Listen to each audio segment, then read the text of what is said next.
Inconstante, intenso, instintivo, inteiro, intuitivo, infinito. Incomplexos Podcast.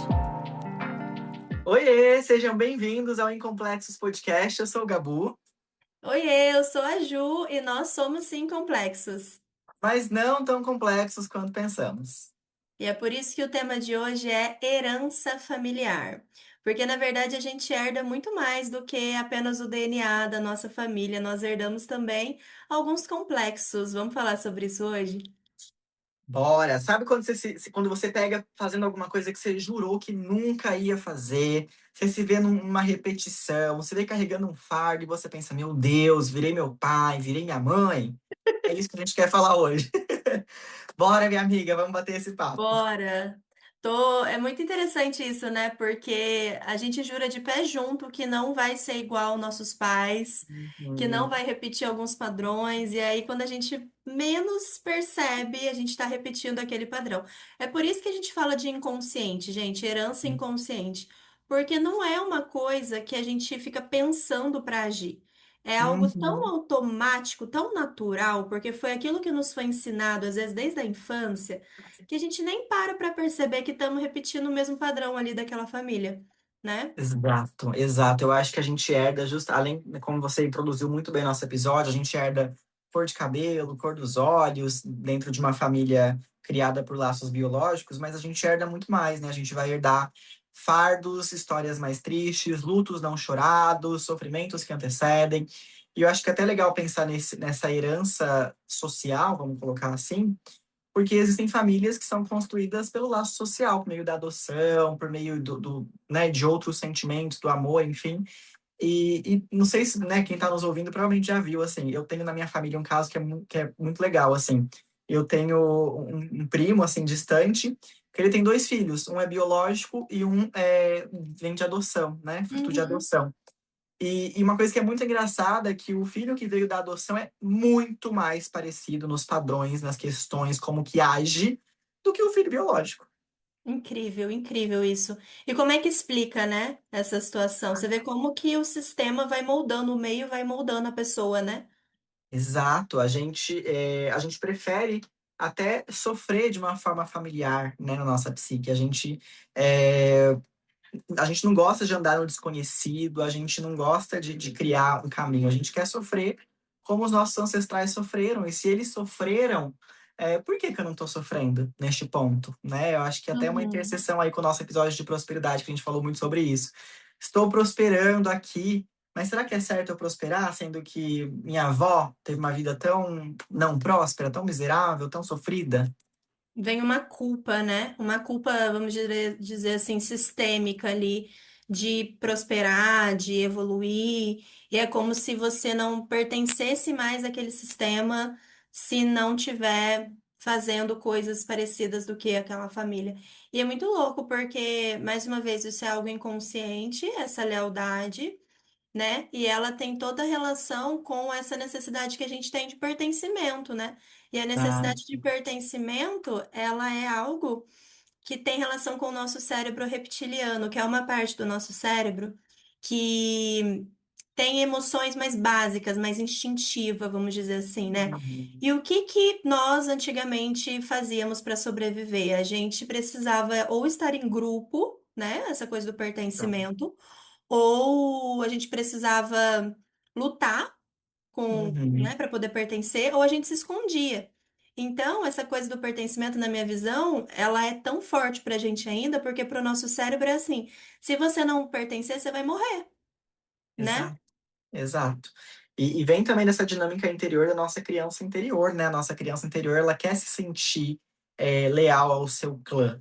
Então, fazer diferente dos nossos pais, dos nossos avós, é pelo inconsciente como é um ato de rejeição, de traição, né? E você até falou dessa questão do nosso cérebro mais primitivo. O nosso cérebro, ele é formado de dentro para fora, né? Quando a gente estuda o nosso cérebro, ele tem essa parte interior mesmo ali, neurologicamente falando, que fala dessas emoções mais simples, vamos colocar assim. Então, a gente tem essa tendência da gente querer o sofrimento certo, a gente carrega fardos familiares, né? a gente tem a sensação de que as histórias se repetem da mesma forma, então muitas vezes, putz, minha mãe divorciou, então eu estou fadado a um divórcio. Houve traição na minha família, estou fadado a passar por uma traição também. No mesmo ciclo de vida. Sei lá, meu avô teve uma doença, é só sensação de tempo até eu ver uma doença, ou eu vou entrar no papel oposto, né? Eu vou ser a ovelha diferente do rebanho, eu vou ser Uhum. o salvador. Não quero, isso não me dá pertencimento, que é uma sensação básica de nós como seres humanos. A gente quer pertencer. Tudo é baseado no pertencimento, no grupo. E renegar renegar, né? Já é a palavra forte, eu acho que pega um Renegar pouco. é negar duas vezes, né?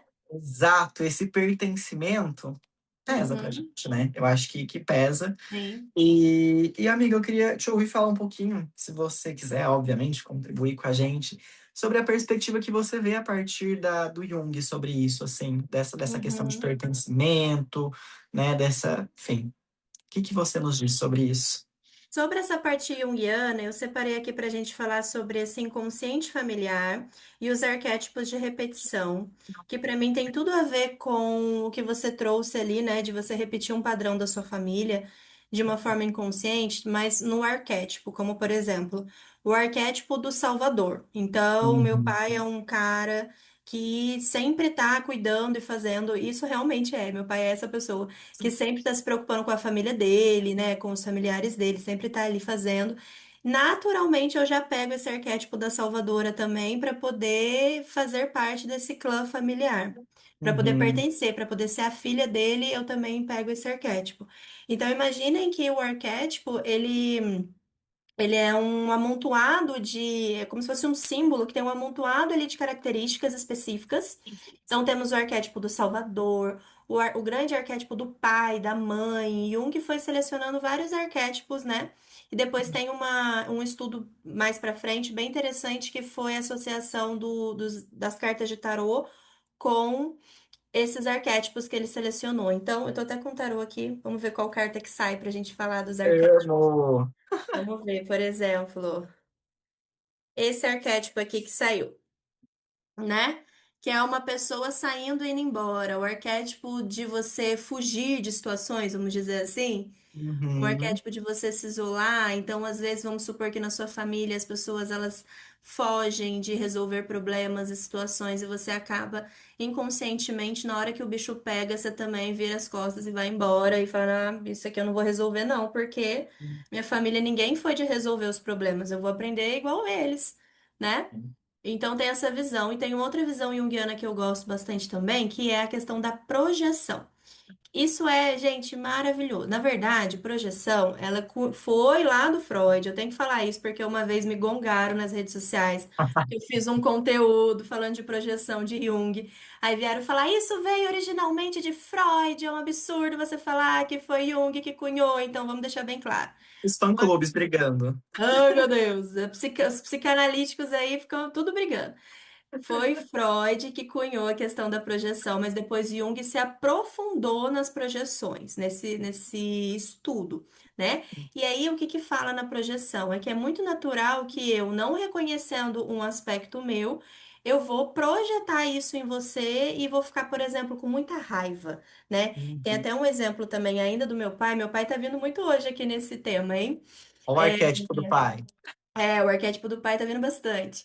Que eu sempre fiquei com muita raiva da forma como meu pai lidava com as coisas, às vezes um pouco agressivo, sabe? Um pouco impulsivo, falava as coisas sem pensar. E eu, caramba, por que que meu pai faz isso e tal? Aí passou um tempo, depois eu fui morar sozinha, nem morava mais com meu pai. E eu percebia que eu repetia o mesmo padrão na hora que o bicho pegava. Eu também ficava Uhum. impulsiva e também falava as coisas sem pensar. E aí eu pensei, olha só. Olha Sempre um briguei com complexo meu se pai. formando. Olha aí, sempre briguei com meu pai por causa disso e na verdade eu sou igualzinho ele, tudo bom? Chá de revelação? Então também tem isso da nossa família, a gente perceber o que que irrita tanto a gente no outro, qual que é o comportamento daquele membro que irrita demais a gente, percebe se isso não tem em você também e que às vezes você tá negando, né? Uhum. Eu acho isso incrível, e eu acho que isso até leva para um outro conceito psicanalítico aí, bebendo um pouco do Freud que você trouxe, que é essa compulsão à repetição, né? Tudo que a gente não elabora, a gente está fadado a repetir.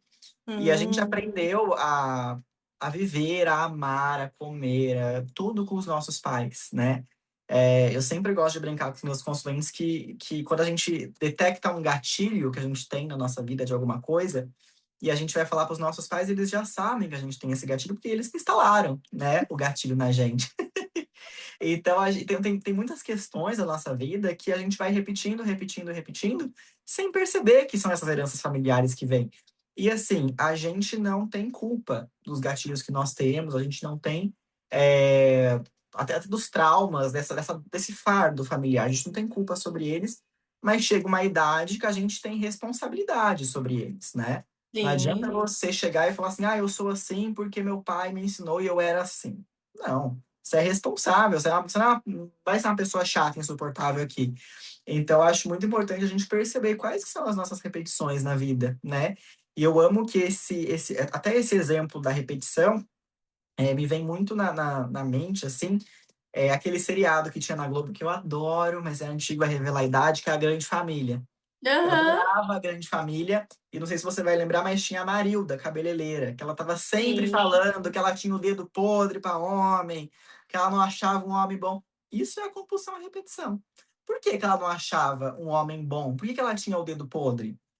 Tem até um episódio que mostra isso. Porque ela teve uma relação complicada com o pai dela, a mãe dela foi negligente. Então ela tinha essa questão de, bom, amor é isso. Amor é essa negligência. Então ela sempre buscava os homens negligentes com ela. E achava que a culpa era do dedo Hum. podre dela. Até que no final, se não me engano, ela achou um homem e foi embora e tudo mais. Mas Mudou o padrão. isso, exatamente, é pensar isso, elaborar, né? Na psicanálise a gente até usa o termo perlaborar, que é para além da elaboração, né? É elaborar e conviver com essa questão. Que interessante esse termo, não tinha conhecido ainda não.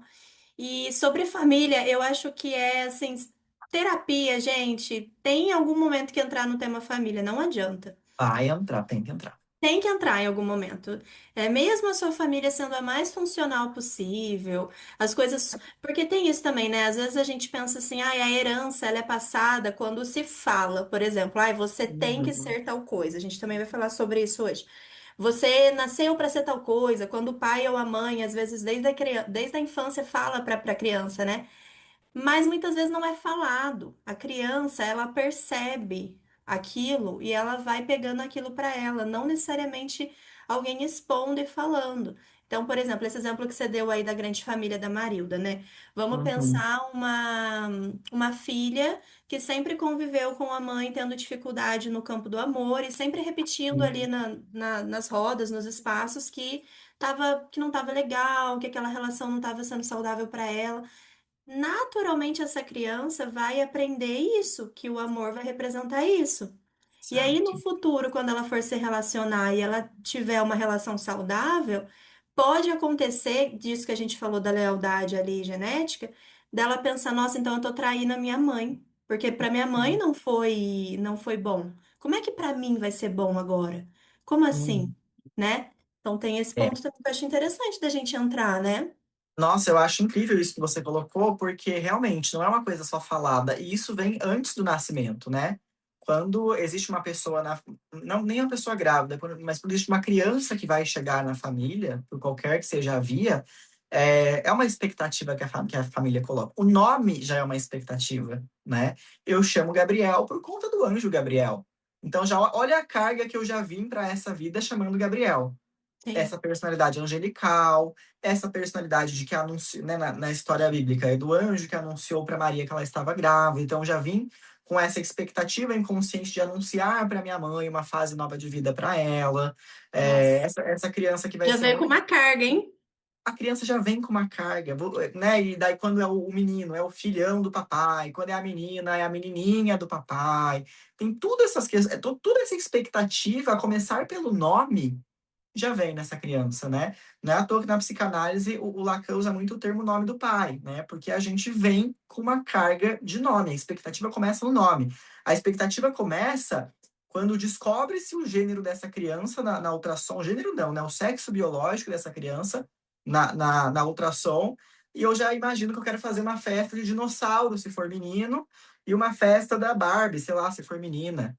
E se for uma menina que não Sim. gosta de Barbie, um menino que não gosta de dinossauro, Ai, vai ser, tá chutando a barriga da mãe, vai ser jogador de futebol. Olha o tanto de coisa que parece inocente, mas vem com essa carga inconsciente.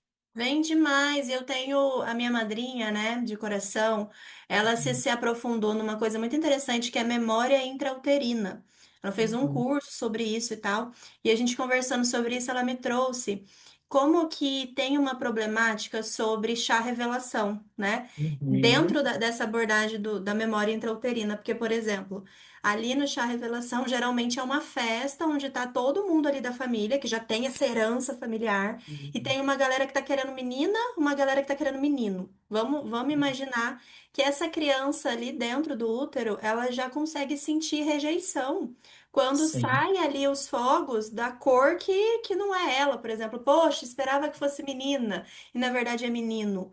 Aí vem aquela Uhum. rejeição, aquela sensação ruim que já tá na criança. E aí isso explica muito no futuro a criança não, o adulto que vai ficar o tempo todo se sentindo rejeitado nos espaços, que não vai conseguir se posicionar de uma forma adequada, porque vai ficar Uhum. com medo.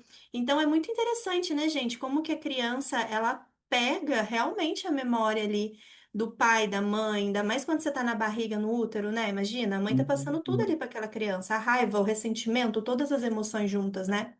Exato, assim, é até importante fazer uma ressalva para os nossos amigos aqui da rodinha que estão ouvindo a gente, que isso é objeto de estudo na psicologia também, né? Toda essa coisa da vida intrauterina. Eu acho que fala-se muito no nosso campo esotérico, no nosso campo místico, mas é uma coisa que se estuda muito também, que eu vejo muito aí na psicologia do desenvolvimento, né? Já começa ali, né? Quando essa criança é sendo Sim. gerada, ou quando a gente pensa num contexto de uma criança que vem de adoção, né? Qual que é a primeira memória que essa criança tem quando sai desse útero? Também vem desse lugar de rejeição. Então, eu acho que a gente, né, como adulto, a gente tem que pensar um pouco mais nas crianças, desde de quando nasce mesmo, como seres, né? Porque a gente esquece que a criança é um ser humano, a gente Sim. fala coisas perto das crianças achando que a criança não vai entender. A criança entende, gente. Super, As super entende crianças, demais. né, não são, ninguém é besta. E Uhum. pode não entender a palavra que você usou, pode não entender a forma como você falou, mas inconscientemente aquilo fica registrado ali, gente. O inconsciente, ele é a maior parte da nossa psique é inconsciente, né? Então fica registrado ali, e o inconsciente ele não volta como a consciência, né? Na consciência a gente pensou aqui, voltou. O inconsciente não vai voltar assim, ele vai voltar com sintomas, vai voltar por meio de sonhos, por meio de traumas, enfim, mas É. nunca pela via direta, assim, de Não vai resolução. ser Sempre tão vai claro, né? Tipo, passar. opa, eu tenho isso. Não é Exatamente. tão Às vezes claro. você tem uma questão com você mesmo, você não sabe de onde vem, pode ser que venha daí, né? Então Pode é ser que olhar venha essas daí, questões. sim. E aí, assim, eu acredito também que no momento que você toma consciência, também é uma virada de chave, porque com a consciência. É tipo um quarto. O quarto tá escuro, você Uhum. não sabe o que tá no quarto. No momento que você acende a luz do quarto, você visualiza, você vê a saída, Exato. né? Então, Exato. quando vem todas essas questões da família que a gente tá falando, é assim, cara, olha pra isso, olha pra estrutura da sua família, dos padrões da sua família. O que que você Uhum. herdou deles? Não é pra julgar, porque eu acho também que tudo aquilo que a gente julga ou reprime vai ficando maior. Não é pra falar, Sim, ai, porque minha mãe, é assim mesmo, meu pai, não sei o quê, meu tio, periquito, papagaio. Cara, foi como tinha que ser. Eles tinham a consciência exato. deles naquele momento, né? Mas você consegue agora olhar pra isso e falar, ok, eu tenho essa consciência que eu tenho esse padrão, mas eu escolho fazer diferente. Sim. Nada é pré-determinado, gente. Não é porque você veio numa herança familiar de assim. Por exemplo, né? Muitas pessoas que têm medicina, vamos colocar medicina, pais médicos, ai, meu filho também vai ser médico. A gente está Sim. colocando esse exemplo da profissão que muitas pessoas têm isso. Vou pegar o negócio do meu pai, vou herdar o negócio do meu pai, vou fazer não sei o que da minha família. Tem esse aspecto também, né? No para onde está indo a nossa vida profissional? Será que também tem uma relação com o que a sua família está esperando de você, né? Uhum. Eu acho que é isso muito que a gente falou de responsabilizar-se, né, pelo que a gente tem. Não, a gente não é culpado, mas temos responsabilidade.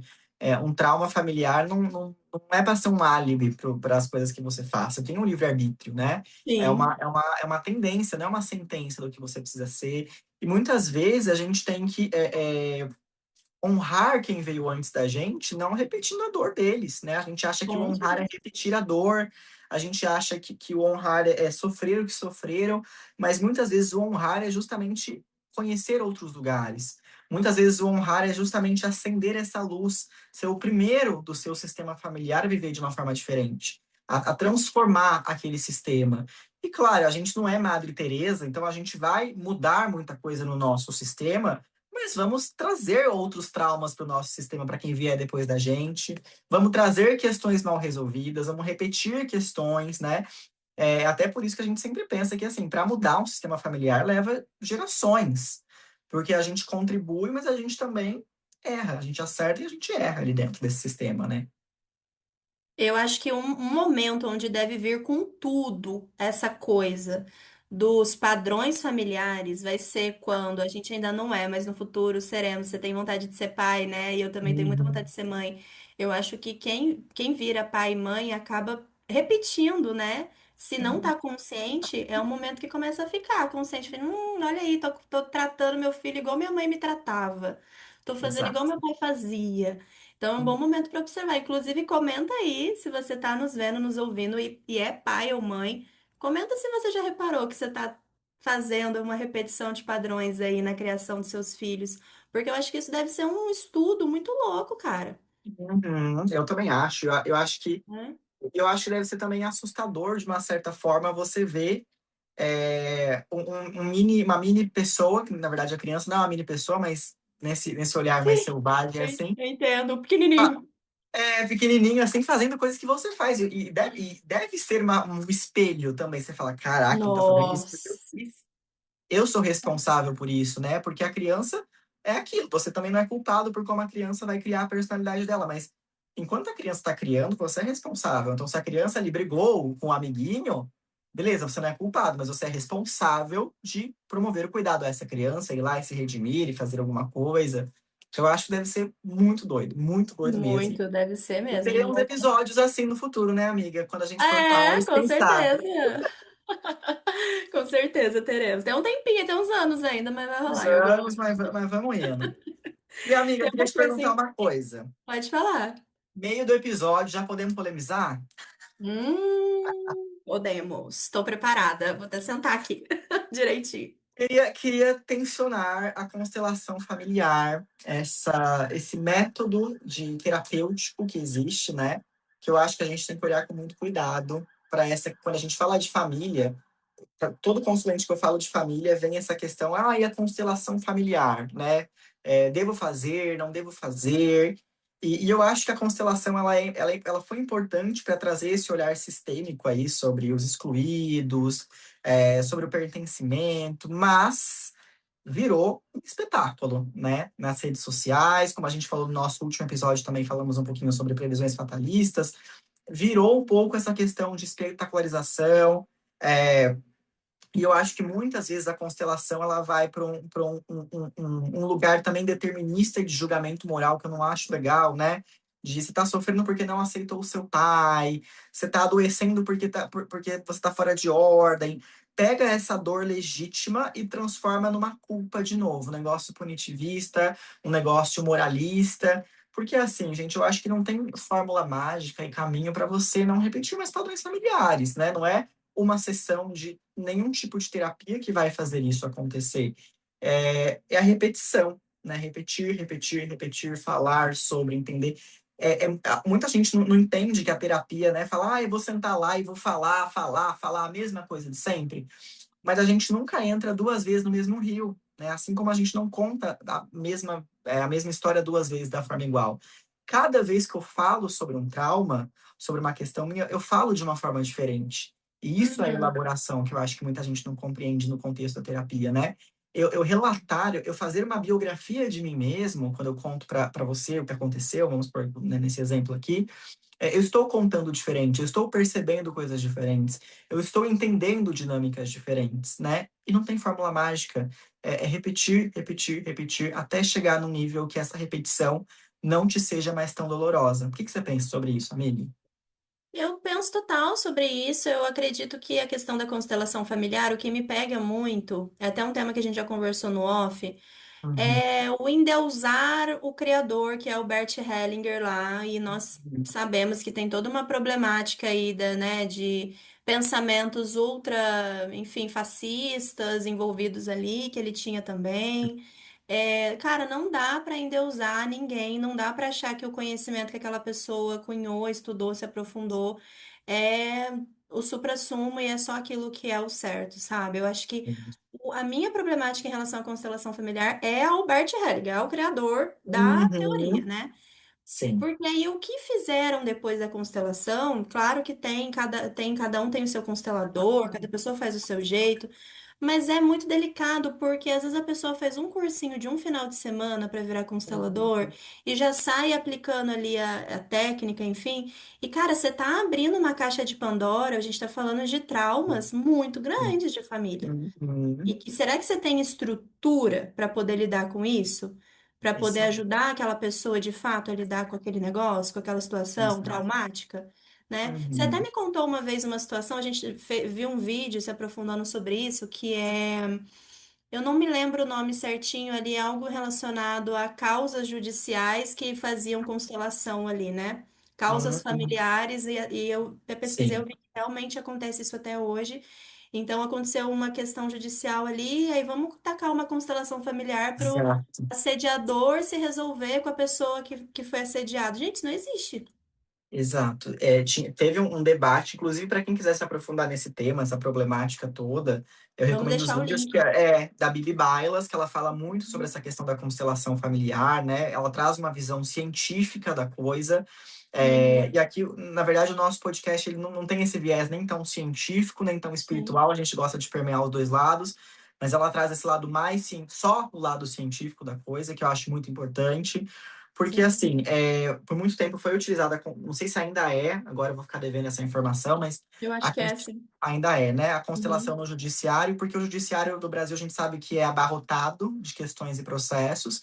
Então, muitas vezes existiam questões de crimes mesmo, e vamos constelar esse crime, vamos colocar isso aqui para entender, vamos resolver um processo por meio da constelação.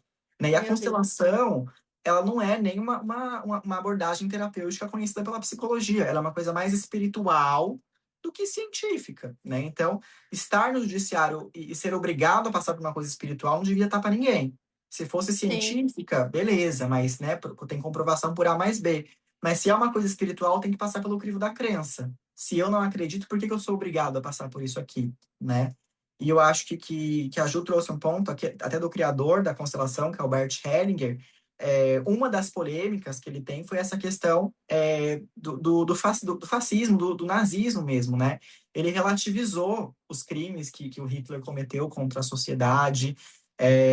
Ele sugeriu que vítimas do Holocausto ali deveriam se reconciliar com seus carrascos para reequilibrar um sistema. E, gente, são crimes, sabe? Não tem como, uhum, não tem reconciliação de sistema possível. Então, eu acho que, assim, eu não duvido que existam consteladores incríveis que até fujam do Bert, né, do criador, que até façam sim, sim. o seu, a sua linha teórica a partir disso. É, acredito que existam profissionais que saibam acolher, mas é muito importante tomar cuidado, né? Porque quando a gente mexe nessa caixinha de Pandora que a Ju trouxe, que é do inconsciente, no inconsciente, o afeto, né, o sentimento, ele é separado do que causou o sentimento. Então, às vezes pode aparecer uma informação, mas às vezes pode não aparecer nada e vir uma descarga emocional muito grande, uma catarse muito grande. Que se a pessoa Uhum, não souber lidar, vira uma crise, vira uma coisa de saúde psíquica um pouco mais séria, né? Então, eu acho que, assim, existe a gente tem que tensionar, assim como tudo que a gente faz no nosso podcast, né? Tensionar mesmo esses temas. É, a constelação, muitas vezes, ela pode ir para um lugar que vai justificar abuso, violência, dinâmicas tóxicas, para manter essa ordem sistêmica, e daí eu não acho que seja legal, né? Eu acho que essa premissa que existe muitas vezes da vítima atrair o agressor, nossa. ou crimes de raça, de gênero, de abuso doméstico ser dinâmica inconsciente do sistema. Isso tira a responsabilidade jurídica, política, moral do agressor, né? É até uma temática assim, que eu acho muito importante a gente conversar. Muitas vezes a gente fica buscando justificativas muito grandes para um abuso e a culpa é do abusador, né? A culpa é do Uhum. agressor. Não tem rodeio para isso. Então, eu acho que, assim, para quem está nos ouvindo, e claro, né, veja com parcimônia, eu não estou falando nem que sim, nem que não para constelação familiar, mas veja com cuidado, né, veja com atenção. Eu sou contra ser obrigado a utilizar de uma ferramenta. Mesma coisa chegar lá no judiciário e eu ter que tirar um tarô para resolver um processo. Sim, não é legal. Não é legal, também seria contra igualmente, mesmo sendo tarólogo, né? Ou eu Sim, vou ler o sim. mapa astral para entender como é que esse processo tem que ser resolvido. Gente, não é assim que funciona. Sim, sim. Você vai relativizar demais a situação e você tira a real culpa da pessoa, explicando que na verdade ela fez aquilo, porque no sistema dela tava. Gente, tem vários porquês, mas não é sobre isso, sabe? Não é sobre você ficar entendendo o assediador, quem cometeu o crime, é sobre acolher a pessoa que passou, que foi vítima da situação, né? E eu acredito que muitas vezes o que essas terapias acabam fazendo, né, como a constelação familiar, às vezes é você deixar a pessoa que é a vítima com mais culpa ainda, por ela Ah, não ter conseguido perdoar, gente. Não, se você não uhum, perdoar, se você não olhar para, porque tem as frases sistêmicas, né? Se você não uhum. olhar para esse pessoa e falar eu te perdoo, eu te libero, isso vai continuar no campo. Então, cara, é umas coisas meio difícil e é tão complicado falar disso porque eu sou uma pessoa que já passei por constelação e eu sei que funciona. É por isso que eu tô falando que é uma coisa delicada. Porque no momento que você abre o campo, eu acredito muito em energia. No momento que você abre o campo, realmente acontece coisas ali. Só que a questão é, você vai abrindo caixinhas. E aí, o que que acontece com aquilo? A pessoa vai saber depois se é direcionada da melhor forma, né? Eu acho que é isso, assim, eu acho que é escolher muito bem, e isso vale para qualquer profissional, mesmo porque, assim, eu já ouvi de cliente meu que passava com profissionais de terapia e tudo mais, que chegou, estava na sessão de terapia, assim, e o profissional abriu a porta para entrou um homem desconhecido, esse aqui é seu pai, dá um abraço e perdoa ele. Isso é uma agressão, Que né? horror. É um Meu Deus. horror, é um horror, é uma agressão, sabe? Sim. Então, é muito importante que, né, tenha-se o discernimento aqui. Você vai para um lugar procurar cura, procurar acolhimento, e acaba Sim. saindo com uma agressão, que, eu não, né, que daí eu acho que não é muito legal neste ponto aqui. Mais uma vez, não existe fórmula mágica, e ao mesmo tempo, nem tudo também é transgeracional, né, para a gente justificar escolhas do presente. Tem coisa que a gente desenvolveu como personalidade, é isso, né? Eu quero isso, ponto Uhum. final. Não é álibi, não é justificativa. Às vezes eu tenho que só aceitar que é assim. E eu tenho que olhar para, se for ruim, eu vou olhar, vou entender. Se for bom, beleza. Aceita que eu gosto de ir num restaurante caro. Eu gosto disso aqui. Aceitar, às vezes, que a nossa personalidade como ela é também é muito importante. Total. E tem uma coisa que me irrita muito nesses conceitos aí, que é Bert Hellinger, colocando Uhum. até Freud no meio também, que é homens do passado querendo doutrinar como que as mulheres devem ser ou deixar de ser. A gente está falando de Uhum. pessoas que tinham uma mentalidade patriarcal e machista, hipermachista, e Sim. repetem isso ali em dogmas, em conceitos, e, cara, isso continua perpetuando essa coisa da submissão, da mulher ser inferior ao homem, sabe? Tem várias leis ali no do Beth Hellinger, eu sei que uma delas é a lei da hierarquia, tem umas coisas assim que, cara, flerta muito com esse lugar. Muito com esse lugar que a gente aprendeu desde a Bíblia, que a mulher tem que ser submissa ao homem, esse tipo de coisa, que eu acho também que não é legal, sabe? A gente tem que saber Uhum. separar as coisas, assim, né? E, nossa, eu acho que você colocou uma coisa incrível, assim, que é homens do passado tentando ensinar como que a gente vive. Toda teoria, ela tem que ser atualizada, né? Uhum. Não adianta eu pegar a psicanálise lá de 1900 e aplicar o pé da letra hoje, 100 anos depois, mais de 100 anos depois, né? Uhum. 120 anos depois. Tudo tem que passar por atualização, tem que passar por essa compreensão, né? Não dá pra gente ficar pegando um ensinamento lá de trás e reproduzindo agora, porque é outra sociedade, é outra construção. É, e não faz nem sentido a gente querer retornar ao ponto que a gente estava. Porque tem gente que usa desse lugar também, né? Ai, mas lá atrás era melhor porque não existia gay. Então agora tem isso. Gente, Imagina. sabe? Então, assim, tem que atualizar e tem que olhar sob o prisma da modernidade, da atualidade, do momento que a gente está vivendo agora. Sim, concordo total com você. E tem uma coisa interessante aqui sobre esse tema que eu fui pesquisar, até escrevi aqui, que é a epigenética já comprovou que o corpo pode registrar marcas ligadas a traumas passados por gerações. Olha que louco, a gente não está falando questão energética, a gente está falando uma questão fisiológica mesmo, que o DNA guarda memórias, né?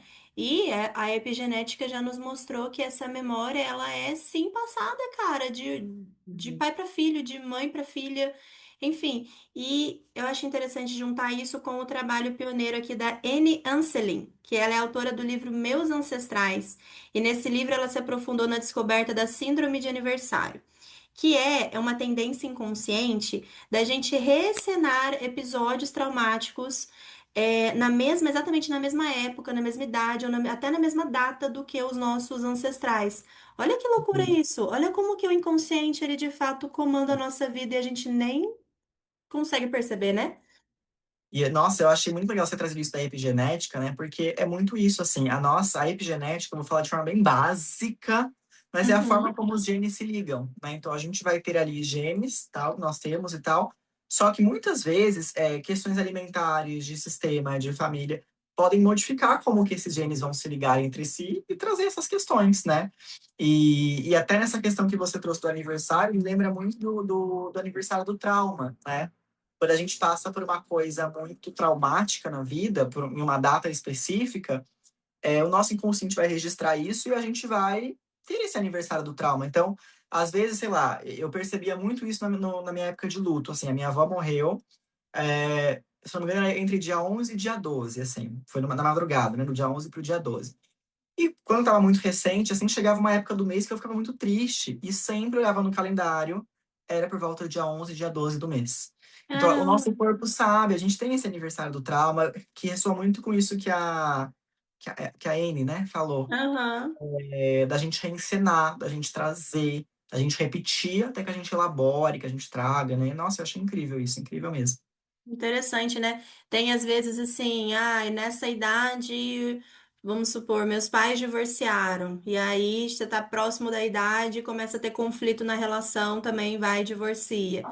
Repete-se Uhum. um padrão de forma inconsciente na mesma época do trauma familiar. Muito louco, cara. Eu acho isso incrível, eu acho que isso é a prova de que nós somos muito mais apenas do que carne, sabe? Osso e ossos, assim. Nós temos uma energia ali e algo circulando que a gente não tá vendo, mas tá sentindo. Muito interessante. E é claro que a nossa família, cara, pra mim é o primeiro lugar onde a gente vai pegar toda essa bagagem, né? Energética ali que tá em volta, né? Então, o que que a gente tá herdando dos nossos familiares, né, amigo? É isso, assim, é a primeira fonte que a gente bebe, né? É a nossa família. E falando de família, a gente fala muito de complexos, né? É aquela hora que a gente abre o nosso coração. Quer começar, amiga, falando de algum complexo seu que você tem nessa linha? Complexos em relação à família, sempre, né? Eu acho que é. São Sei, sinônimos, assim, uma coisa. sei, sei. Sim. Mas eu vou trazer aqui a questão do complexo da minha família ser uma família do interior, né, de São Paulo. E, e de fato é bem interior mesmo, é uma cidadezinha que chama Queluz, que é a última cidade ali do estado de São Paulo. E é uma cidade que, cara, se eu não me engano, tem 15 mil habitantes, é bem pequena, sabe? E tanto por parte de mãe quanto por parte de pai nasceram nessa cidade. E o meu maior complexo era como, coisa da lealdade sistêmica que a gente falou, como que eu quero morar numa cidade grande, sendo que toda a minha família veio de uma base de uma cidade pequena. Então significa que Uhum. eu estou desonrando as minhas origens, que eu estou quebrando esse vínculo. Cara, é muito louco isso, porque eu percebo isso de forma inconsciente, mesmo já tendo trabalhado, que é quando eu vou visitá-los, depois me bate uma culpa de voltar, sabe? Me Uhum. dá uma coisa assim, tipo, nossa. Tô tendo que voltar, mesmo eu querendo e não querendo ficar muito tempo lá também, que começa a me dar uma angústia de pensar, isso aqui não quero que seja minha realidade, não faz sentido pra mim isso. Nada contra, adoro ir visitar, adoro ir passear lá, mas não é pra mim, pelo menos não nesse momento da minha vida, sabe? Então o meu complexo é muito esse, como que eu quero quebrar esse padrão, porque eu não tenho na minha rede de familiares, eu não tenho alguém que foi assim pra uma cidade grande, entendeu? Uhum. Nossa, faz total sentido, né? Sentir essa questão da traição mesmo que a gente falou, né? Sentir que tá É. traindo essas pessoas, essa questão. E, bom. E Eu pra vou, você? o meu complexo, ele passa muito por ter descoberto um homem gay numa família que não existiam pessoas LGBTs. Eu fui o primeiro primo LGBT da minha família. Nossa. Não tem ninguém na minha família. Minha família é muito conservadora. Um lado da família é muito conservador, um lado muito religioso, assim. E assim, quem é LGBT vai me entender, sabe que a gente sabe desde muito cedo, né? É uma coisa que a gente vai descobrindo desde muito cedo. E eu sempre, nessa questão da lealdade que a gente vem falando, eu sempre busquei compensar muito. Então eu fui um menino que nunca tirou nota baixa na escola. Eu nunca fiquei de recuperação na minha vida. Nunca, nunca, nunca. Esse complexo era tão ativado para mim enquanto uma criança, para você ter uma ideia, que esse exemplo ele vai clarificar muito bem o que foi esse complexo para mim. Que eu, Hum, quando eu tinha ali por volta dos meus 12 anos, eu troquei de escola, eu entrei numa escola nova. E eu entrei numa escola nova, me colocaram na sexta-feira, porque é adaptação, ele vai nesse dia novo, no sexto ano.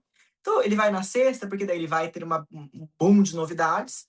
Tem um final de semana, e depois ele começa a semana na segunda certinho, né? Foi o que tinha a coordenadora pensado. Hoje eu consigo elaborar e entender esse raciocínio dela, que tinha sido de fato na época, só que esqueceram de me falar que era esse o raciocínio. Então, eu, enquanto criança, eu só caí na escola nova numa sexta-feira, tudo bem. E nisso, um amiguinho meu chegou e falou assim: hoje tem prova do livro, né? Que a gente lia livro da nossa época e fazia a prova do livro. E eu falei: nossa, eu não sabia. E não tinha como eu saber que era a prova do livro. Eu tava numa adaptação.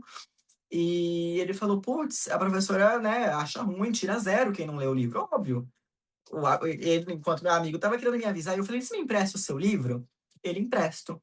Nisso, eu lembro que eu chegava na escola por volta de 1 da tarde, minha aula começava tipo 1h15 da tarde. Ele me emprestou o livro tipo 1 hora e tal. Comecei a ler, a ler, a ler o livro e tal, e tal, e tal. Quando eu cheguei, assim, eu não tinha terminado o livro, a professora já perguntou: quem não leu o livro? Levantei a mão com muita vergonha. Ela não. tirava as pessoas da sala que não tinham lido, colocava numa sala à parte para terminar de ler. E eu, assim, me sentindo péssimo. O cocô do cavalo do bandido, assim. Eu falei: cara, não sou assim. E daí eu li o livro, acabei de ler o livro, voltei pra sala. Eu lembro que na época um outro amigo meu falou assim: você vai voltar? Você é louco, ela vai te regaçar. Eu falei: não, eu vou voltar. Voltei pra sala, falei: professor, eu terminei de ler o livro, me dá a prova. E ela ficou tipo: não, a prova é em dupla, não tem dupla pra você fazer, você não precisava ter lido e tal. Eu falei: não, me dá essa prova. E eu faço sozinho, não tem problema nenhum e tal. Ela me deu a prova, fiz a prova, tirei tipo 8 na época na prova. Uhum. E eu lembro que a partir desse ponto a coordenação até chamou meus pais, falou tipo, que tipo de cobrança que esse menino passa, porque isso aqui não é normal. Primeiro dia, Então, né? primeiro dia e forçar isso, né? Então, realmente, é um complexo muito ativado para quem é LGBT. E eu, assim, foi adulto mesmo, depois, bem depois dos meus 22, 23, quase 25 já, que eu aprendi que eu podia decepcionar meus pais, que a gente tem que decepcionar nossos pais, né?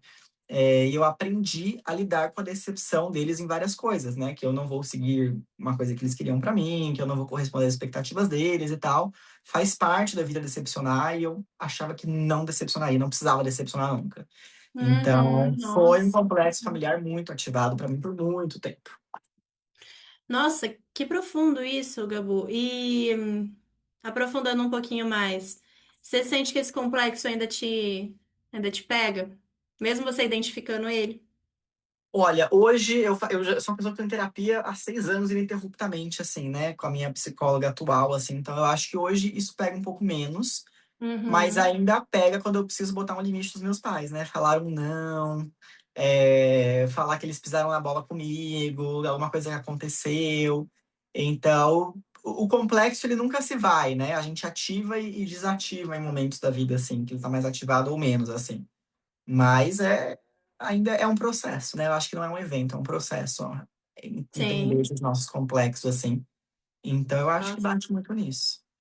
E uma vez eu vi um post assim de uma moça falando: você que foi ensinado a ler o ambiente da sua família para que tudo ficasse bem, a ser essa pessoa cuidadoso e tal, acolhedor, como é que tá o seu trabalho como terapeuta hoje? É Porque a isso. gente aprende também que a partir do nosso complexo, Uhum. qual que vai ser a nossa profissão, né, cara? Nossa, incrível esse ponto, realmente. É. O Freud falava isso, eu não vou lembrar o termo que ele usava, mas ele falava muito isso, né? Que a nossa profissão ela nos ensina. Então, Pessoas que são naturalmente mais agressivas, por exemplo, né, que querem machucar o outro, podem acabar se tornando cirurgiãs, por exemplo, porque elas estão Sim. machucando uma pessoa, mas por uma boa causa, né? É, tá E eu acho, curando, na é, verdade, né? e eu acho que Muito esse e o nosso complexo é muito isso, assim, a gente que nasceu essa criança mais ansiosa, que lê o ambiente, acaba indo para esse lado da terapia, né? Que você lê aquela pessoa, ajuda aquela pessoa, pega na mão daquela pessoa, porque eu acho que daí eu vou até jogar uma polêmica que vai ficar para outro episódio. E é Uhum. por isso que terapia com IA não funciona, né? Porque só outro ser humano experienciou o sofrimento para poder te ajudar no seu sofrimento. Uma IA não sofreu nada na vida. Ela não tem Uhum. bagagem de sofrimento. Não que o terapeuta tenha que ter sofrido o mesmo que você, mas ele sabe o que é sofrer É um e ser vai humano, poder te né? ajudar a lidar com o sofrimento. Exatamente, só um ser humano pode lidar com o sofrimento. Sim, é um ser humano. Eu acredito que a IA ela tem muita bagagem de conhecimento, coisas técnicas. Com certeza ela vai te oferecer uma ferramenta, uma técnica, alguma coisa assim, mas ela não vai te oferecer a bagagem emocional para te ajudar a lidar com aquilo, O né? acolhimento, né? O acolhimento para ajudar a lidar com aquilo, né? É, meu amigo. E sobre esse tema da herança familiar, tem um ponto que eu acho muito legal também que eu venho trabalhando em terapia, que é observar o pai e a mãe dentro de você, né? Que é Ótimo. assim, vamos pensar que existe o seu pai e existe o arquétipo pai, tá? O arquétipo, a imagem, a figura pai, que está internalizada aí dentro. Esse pai, essa figura pai e essa figura mãe, ela foi acoplada aí dentro de uma forma onde a gente começa a repetir esse padrão para a gente mesmo. Por Sim. exemplo, eu tive uma criação, né, na época um pouco mais rígida e, Uhum. enfim, eu acabei internalizando essa criação rígida e sendo hoje em dia o meu pai e a minha mãe aqui na minha cabeça o tempo todo, Uhum. Nossa, né? total. Total, então você vê que não é sobre a pessoa. A minha mãe e meu pai É. são totalmente diferentes do que foram quando me criaram, né? E é claro que eles deram o melhor que eles poderiam e foram ótimos nessa criação. Mas a forma como a criança interpreta as coisas, a gente vai crescendo, é muito louco, cara, porque isso vai ficando dentro da gente. E a minha reflexão para quem tá nos ouvindo e nos vendo é assim: o que você aprendeu do seu pai e da sua mãe que hoje você internalizou e repete para você mesmo? Não é nem ele que tá te Uhum. julgando, é você internamente que tá com o É. autocrítico aqui te julgando. Nossa, perfeito. Porque é isso, chega uma fase da vida que os nossos pais se tornam dispensáveis nesse sentido. Não vão mais nos educar, fazer nada, Sim. mas a gente internaliza uma leitura deles, né? A gente internaliza, Hum, tipo, putz, a autocrítica, a vozinha. Então, acho que é importante deixar essa reflexão e também convidar vocês para compartilharem aí nos comentários com a gente qual que é o seu complexo familiar quanto a isso, né? Se você passou por alguma questão como eu e a Ju, se você já sim. refletiu sobre isso, porque essa conversa ainda vai muito longe, eu acho, aqui nos comentários. Nossa, o tema família eu acho que é um tema que dá muitos episódios ainda. E nos ajudem aí comentando, seguindo, nos dizendo como que é para você esse tema da herança familiar, essa herança que é muito mais apenas do que o dinheiro, o DNA, os olhos parecidos, mas toda a bagagem inconsciente que tá nesse meio familiar, né? Então, até Exato. antes da gente fechar, eu só queria trazer esse ponto até para ficar um pouco mais prático para a gente pensar. Por exemplo, o Uhum. que que pode ser para você, amigo, essa herança inconsciente de padrões familiares? Vou trazer um exemplo aqui. Ai, a minha família nunca prosperou. Isso é um Uhum. padrão familiar, uma herança de um padrão familiar. Minha família nunca prosperou e agora eu tenho dificuldade para conseguir prosperar, né? Uhum. O que mais Uhum. que você acha que pode ser assim de padrões familiares? Eu acho que essa questão da prosperidade é uma questão muito forte. A questão do amor, né? Às vezes a gente teve famílias aí que vieram, hoje em dia é muito comum, né? Passaram por um processo de divórcio e daí aconteceu alguma questão dentro do divórcio. Então eu não sou digno também de receber amor, porque assim como minha Uhum, mãe não foi. Ou meu pai traiu minha mãe, então eu tô fadado a também trair com quem estiver comigo.